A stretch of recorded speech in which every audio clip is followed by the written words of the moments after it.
Ashama akkam jirtu hordoftoota keenya kun Oromoo Ispoortiidha. Odesaalee Ispoortii wal dorgommii liigii gurguddoowwan Awurooppaa qabannee dhiyaannee jirra nu faana tura.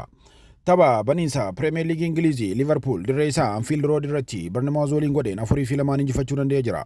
Osoo taphni inni galameen duratti diddiimawwan taphataa isaanii dhiyeenya kana balaa konkolaataatiin lubbuun isaa dabarteef Diyaagoo Jootaadhaaf yeroo yaadannoo godhanii jiru. We will now observe a period of silence in memory of Diogo Jota, our forever 20, and his beloved brother Andre Silva. As we do so, we ask all supporters with a mosaic card to kindly raise it to help create our special tribute in both of their honour.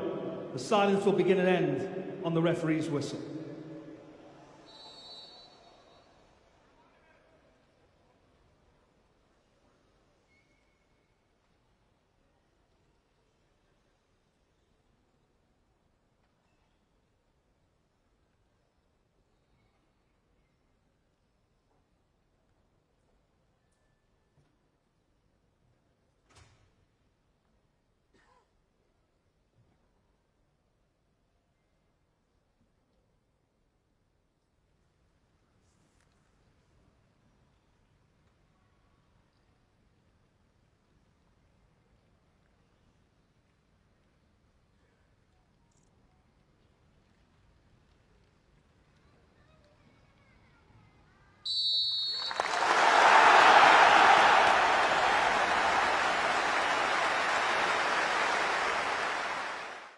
Liverpool goolii Higo Ekitike fi Cody Gakpo daqiiqaa 37 fi 49 irratti galchaniin lamaa fi duwwaadhaan dursaa kan ture yoo ta'u daqiiqaa 64 fi 76 irratti taphataan sarara fuulduraa lammii Gaanaa Antooni Semenyoon walitti aansuudhaan galcheen Bournemouth lama qixa taasisuu danda'ee ture.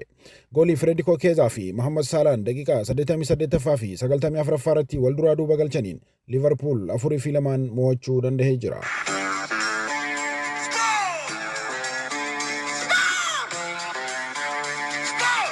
Har'as taphni Priimeerligii Ingiliizii kan itti fufu yoo ta'u guyyaa sa'aatii 8 fi walakkaa irratti Aston Villaan Newcastle United waliin Villa Park irratti ni taphatu.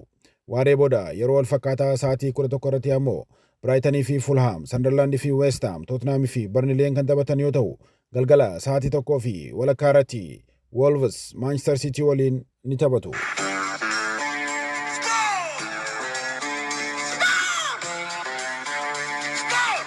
Dilbata ammoo waaree booda sa'aatii 10 irratti Chelsea fi Crystal Palace kan taphatan yoo ta'u taphni guddaan eeggamaan torbee kana wiixata sa'aatii 6 fi walakkaa irratti Arsenal fi Manchester United Old Trafford irratti wal ni morkatu.